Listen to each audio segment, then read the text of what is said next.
과학관과 박물관에 뭐 어떤 차이가 있는지, 어떤 점을 주안점으로 전시를 구성을 하는지 그거에 대한 이야기를 해보도록 하겠습니다. 자, 그럼 첫 번째입니다. 일단은 박물관이라는 큰 카테고리 안에서 박물관과 미술관 성격과 과학관이라는 성격에서 봤을 때 둘 다 가장 중요한 거는 보존하고 그 보존을 다음 세대에 전달하는 것에 있습니다. 그 다음 세대를 전달할 때 누가 전달해 주냐는, 과학관에서는 과학해설사, 그리고 미술관과 박물관에서는 도슨트 혹은 큐레이터 분들이 계시죠. 그래서 우리는 실물들을 보면서 혹은 간혹 레플리카들을 보면서 실내에서 이루어지는 것을 봅니다. 여기서 중요한 점은 실내에서 이루어진다는 거예요. 그러면 실내라는 거는 인간이 마음대로 조절을 할 수 있다는 점이에요. 사람이 마음대로 조절을 할 수 있으니까 그러면 건축 단계에서부터 이 공간을 어떻게 구성할지를 고민을 할 수 있거든요. 우리는 이번에 두 가지 사례,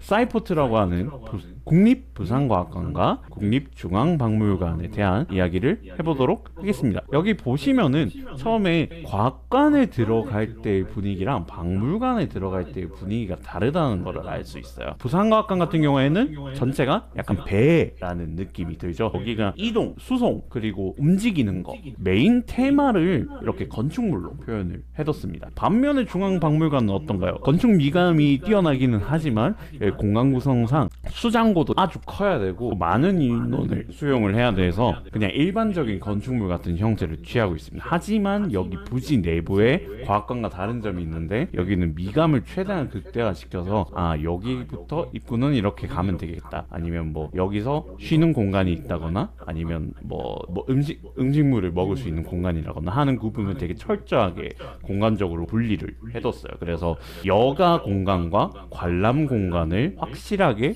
분리를 해뒀습니다. 그래서 도입부터 이런 게 다르다라는 걸 우리가 느끼고, 그리고 그 안에서 일어나는 일들을 볼 건데, 처음에 들어가면은 분위기 자체가 되게 다릅니다. 과학관을 보시면 지금 그 자체가 뻥 뚫려 있죠. 반면에 박물관 같은 경우에는 이슬람전 막혀 있습니다. 그래서 과학관은 내가 들어가면서 어떤 전시물을 봐야겠다 의욕 혹은 욕심, 호기심이 생기는데, 박물관 같은 경우에는 이런 게 제한적이기 때문에 내가 따라간다라는 감상이 생깁니다. 그렇게 된다면 과학관에 들어왔을 때 가장 뭐부터 보이냐? 일단은 내가 체험할 수 있는 공간들이 있어요. 바로 들어가자마자 아이들이 채색을 해서 그것을 빔 프로젝터에 띄울 수 있는 공간이 형성이 되어 있습니다. 그래서 사람들이 내가 체험의 공간이자 내 경험을 형태로 내가 직시하면서 남길 수 있는 것이 있고요. 화면의 박물관은요, 이렇게 동선 설정이 되어 있습니다. 그리고 따라가야 되는 공간들, 다른 공간이 나왔을 때 그 인식적인 것도 마음대로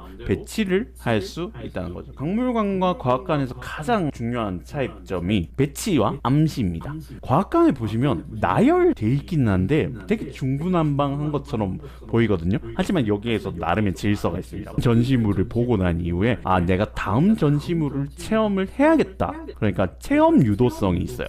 내가 배라는 큰 선박 전시물을 보면서 저기 다음에 보니까 실제로 탈 수 있는 공간이 있네 라고 인지를 하면서 다음 공간들에 미묘하게 빈 공간들을 만들어둬서 뒤에 여기 체험하는 공간이 있다, 나중에 저기 가보자 라는 식으로 되어 있습니다. 그래서 과학관도 되게 무질서해 보이고 되게 정렬이 난잡해 보이지만 사실 많은 체험을 유도하기 위해서 되어 있기 때문에 어떻게 하면 저 구석에 있는 전시물도 사람들이 더 많이 사용할 수 있을까라는 고민에서 벽체 구조가 잘 없어요. 체험 순환의 고리를 형성하도록 만들어둡니다. 그런 식으로 유도를 하기 때문에 사실 과학관은 시간을 사람들이 최대한 많이 소모할 수 있도록 그 공간이 구성되어 있어요. 그런데 사실 어른들이 힘들거든요. 그래서 은근슬쩍 감상형 전시물, 그러니까 체험을 하지 않는 전시물이 있는 공간에 감상형 전시물이 있는 곳들에 이제 의자들을 배치해서 어른들을 위한 공간이군요. 아빠는 무조건 체험하는 전시물이라서 이 공간에 가게끔 유도를 하거든요. 반면에 박물관은 어떤가요? 박물관을 보면 의문이 드는 지점들이 되게 많아요. 여기는 그쵸. 왜 이런 공간을 만들어뒀지 여기는 전시물이 없네? 왜 전시물이 없는 걸까? 여기는 되게 흰 벽만 있고 이렇게 프로젝터만 설치를 해뒀네?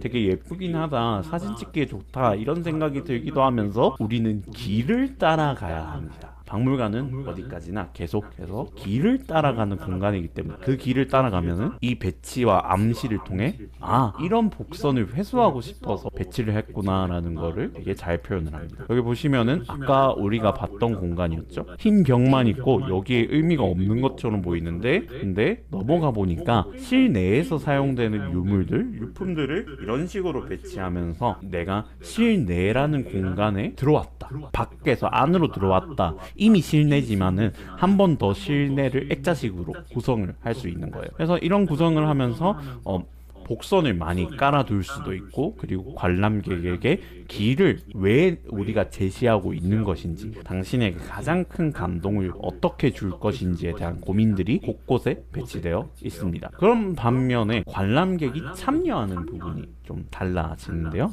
여기는 이제 부산과학관에서 관람객이 직접 참여할 수 있는 공간들인데요. 왼쪽 보시면은 소재에 따른 그 무게를 확인할 수 있는 공간이에요. 이렇게 막아놓은 큐브들이 있는데 이거를 하나씩 들어 올리면서 배가 이렇게 무거운 재료들을 사용해도 뜰 수 있구나, 소재가 다르면 이렇게 무거워지는구나 하는 것도 확인할 수 있습니다. 그런데 여기서 되게 중요한 점이 지금 이 큐브들 싹 다 못 가져가게 막아놨죠. 왜냐면 이런 소품들은 가장 분실 사고가 많이 생겼어요. 실제로 과학관 같은 경우에는 내가 만져볼 수 있다, 체험할 수 있다, 실물을 직접 움직여 볼 수 있다라는 것에서 되게 큰 특장점을 가진다라고 많이들 설명을 하는데, 근데 그런 것에서 이제 전시기획적인 고민이 생깁니다. 이거 부서지면 어떡하지? 이거 분실하면 어떡하지? 그리고 이런 큐브들은 특히 좀 비싸요. 굴이 1kg 되게 비싼데 지금 저거 철이랑 알루미늄이나 이런 거 있으니까 실제로 저 같은 학생들이 실물들을 탐을 많이 냅니다. 그래서 저 실물들을 들고 갈 수 있지 않지만 체험은 그대로 유지할 수 있는 구조들을 많이 고민하게 됩니다. 그래서 이제 오른쪽이 그거에 대해서 처참한 사례를 보여주는데요. 배를 탄 코끼리라고 해서 부산과학관에서 가장 오래된 전시물이에요. 지금 이번 거를 준비하면서 제가 가장 신기하게 생각하는 전시물 중 하나인데, 이 배를 탄 코끼리의 일화가 엄청 길거든요. 얘가 코코라고 애칭까지 지어져 있어요. 얘는 지금 과학관이 개장하고 난 이후 한 번도 바뀐 적이 없는 전시물입니다. 한 번도 바뀐 적이 없는 전시물이라고 표현했으니까, 그러면 여기서 질문이, 과학관은 전시물을 어떻게 대하고 있냐라는 대답이 나오는데요. 과학관은 기본적으로 전시물을 소모품으로 봅니다. 미술관은 전시물을 어떻게 보고 있죠? 사람들은 대부분 만지지 못하고 직접 눈으로 감상하죠. 그리고 보관을 더 하려고 이제 복원도 시키고, 그리고 복원이 힘들면 일단은 수장해뒀다가 언젠가는 복원하겠지 하면서. 그쵸. 근데 과학관은 일단은 이 전시물을 무조건 고장난다라고 가정을 하고 만들어요. 그래서 소모품입니다. 저게 원래는 아이들이 밀 수 있는 전시물이었습니다. 밑에가 완전히 뚫려 있었고요. 저기에 다리가 하나 설쳐 있어서 아이들이 저 배를 탄 코끼리 옆에 올라갈 수 있었어요. 그래서 좌우로 막 밀면서 얘가 물에 떠 있는 거를 직접 체험해 봐라 라고 이렇게 돼 있었거든요. 근데 문제점이 뭐냐면 공진 주파수라는 개념이 있는데, 특정한 무게를 가지고 있으면 특정한 힘을 주면 계속 이제 하나 둘 하면서 밀면 이게 휘청거려요. 그래서 이게 넘어갈 뻔한 거예요 결국. 그래서 다리를 뺐어요 1차. 이제 문제점이 뭐냐면, 제가 물에 떠 있는 건지 고정시킨 건지 관람객은 솔직히 알기 어려웠어요. 그래서 어떻게 했냐면, 밑에 물이 빠지게 수조를 설계를 바꿨어요. 물이 빠졌다가 다시 넣을 수 있게. 그렇게 하니까 또 다른 문제가 생겨버린 거예요. 왜냐면 물 배출구에 얘가 배가 딱 하고 붙어버리니까 물을 다시 넣었을 때 잘 안 뜨게 되는 거예요. 그리고 심지어 이게 부딪히면서 파손도 일어나고, 저게 워낙 그 흉터가 많아서 시트루지로 덮은 겁니다. 그래서 다음으로 한 조치가 와이어를 달았어요. 얘가 위치에서 벗어나지 않게 만들었거든요. 그렇게 되니까 이게 문제점이 뭐냐면, 이렇게 와이어 달면은 이게 와이어로 얘를 올리는 건지 아니면은 얘가 그냥 그 위에 떠 있는 건지 관람객 때 못 파악하잖아 하니까 이제 또 한 분이 고안을 해냅니다. 그러면 이거 일부러 흔들리게 하자.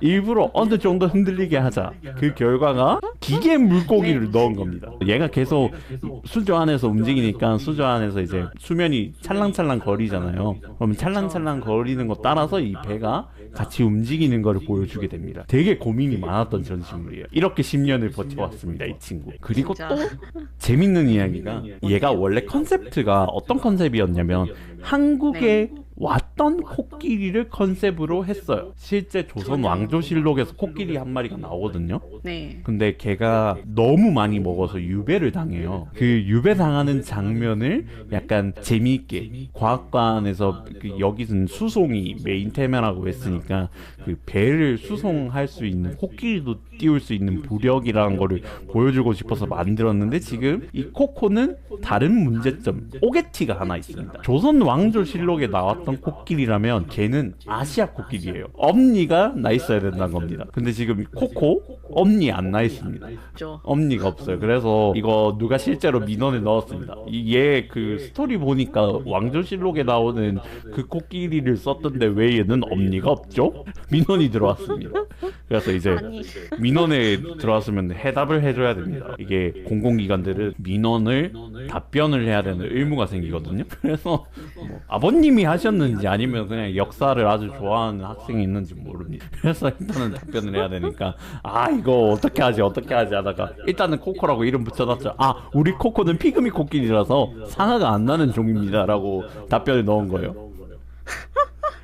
근데 이제 옆에서 듣고 있었던 생물학 출신 해설사가 가만히 듣더니만 피그미 코끼리면 이 크기 아니지 않아요? 아니, 민원은 대답하려고 너무 많은 게 발생하고 있어요. 그래서 조용히 해. 생물학 전공 잠깐 조용히 해요 하면서 이제 얘를 정확한 그 고증을 못 맞췄던 이유가 기획 시점에 얘 상아 만드는 거 아무도 모르고 있었던 거예요. 그냥 아시아 코끼리 얼굴 모양으로 만들자 하고 있었는데 아시아 코끼리 얼굴 모양이거든요.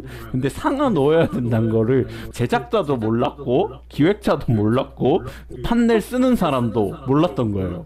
다 만들고 나니까 맞다, 이거 상아 안 들어갔네 하면서 그때서야 알아서 오게티로 남았습니다. 이때 당시에는 어차피 소모품이니까 언젠간 다시 만들겠지 하고 있었던 거예요. 근데 이게 10년 동안 넘게 이제 대표 전시물로 남을 줄 몰랐던 거죠. 아무도 몰랐던 미래.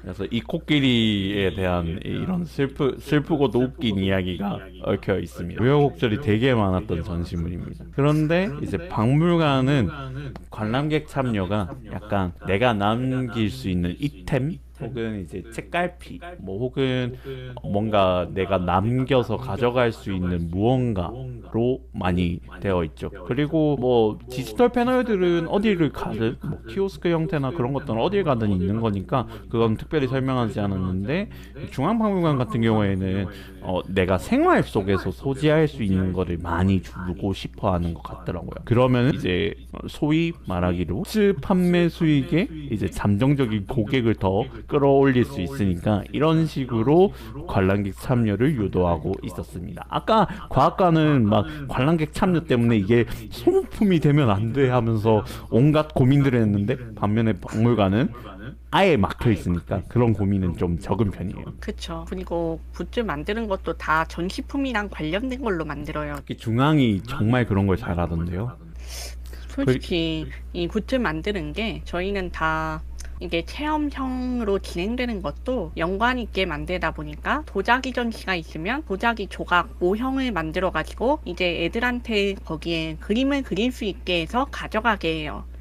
이런 식으로 하거나, 혹은 뭐 민화 전시를 하면은 아예 그거를 따라 그릴 수 있는 색칠북을 만들어서 팔아요. 이러면 수입도 되고 전시에도 좋더라고요. 마치며 이야기를 할 수 있는데, 과학관은 아무래도 내가 계속 무언가를 만지고 했으니까 마칠 때 유종의 미를 거둬야 됩니다. 특히 부산과학관은 어떤 유종의 미를 거두고 있냐면, 마지막에 과학 바다를 향해 미끄러져 보세요 하면서 아주 큰 미끄럼틀이 이렇게 있습니다. 계속 운송수단 이야기를 과학관 안에서 했으니까 내가 그 운송수단을 직접 뛰어들게 구성이 되어 있어요. 부산과학관이 가장 크고 가장 인기가 많은, 하지만 체험 인원은 제한되어 있어서 매번 줄을 서야 하는 전시물인 빅 슬라이드입니다. 일단은 이거 은근히 어른들이 매우 좋아합니다. 그리고 되게 옛날스럽긴 한데 사진을 찍어서 남겨갈 수 있게 돼 있어요.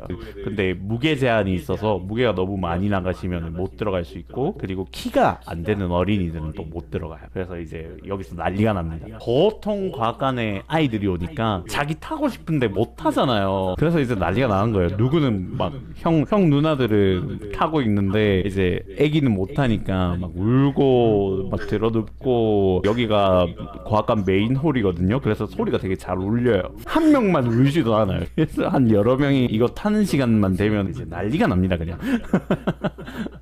아이고, 고막 괜찮으세요? 근데 보면서 이제 우리 친구는 오세요, 어머님은 화를 내세요, 그렇지 하면서 속으로 그러고 있어야 이제 멘탈 관리가 되기 때문에. 그런 차이가 있군요. 제가 타본 경험으로는 여기 내려갈 때 이거 한번 휘잖아요. 저기서 한번 박아요, 그 옆 벽에. 너무 빨라서 가벼우면 쾅 하고 한번 부딪히고요, 그러고 쾅쾅 하면서 내려오거든요.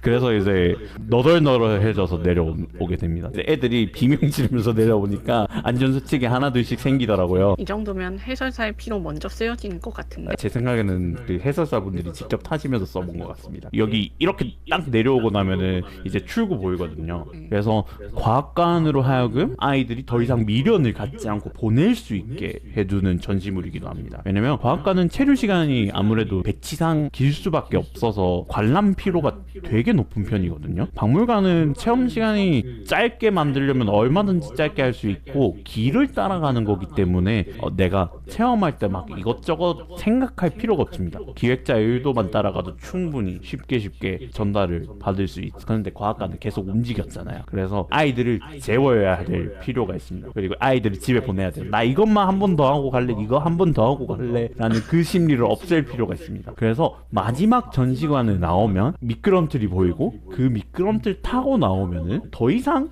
전시물에 미련을 갖지 않는 아이가 되는 거죠. 어떻게 보면 심리 영역을 고려를 하고 설치된 전시물입니다. 자연스럽게 끝나게, 끝맺음이 될 수 있게 종결을 만들어냅니다.